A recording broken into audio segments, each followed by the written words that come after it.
Hello, today I'm going to show you how to fix the Cache Manager blue screen error on Windows 10 and Windows 11. This error is often related to RAM memory and may be caused by faulty memory hardware or memory corruption. Let's get started. Step 1. Run Windows Memory Diagnostic. Open the search menu and type Windows Memory Diagnostic and click to open it.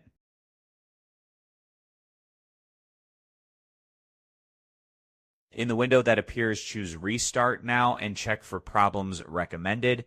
Save any unsaved work and close programs before restarting.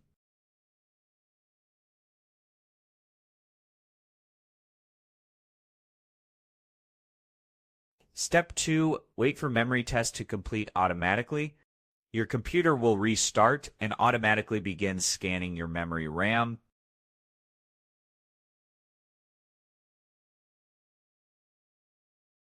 During the scan, you will see a blue screen with a progress bar.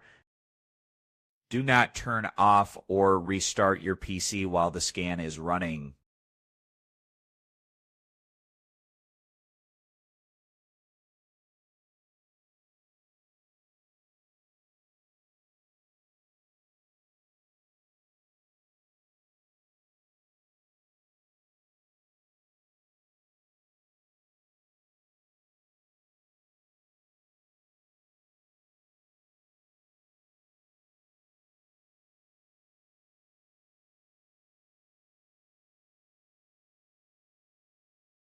Once the test finishes, your system will reboot normally back into Windows. If Windows finds any issues with your memory, it will notify you after boot. And that's it. Hopefully this resolves your Cache Manager blue screen error. If issues were found, consider replacing your RAM. Thank you for watching, and I look forward to seeing you in the next tutorial. Goodbye.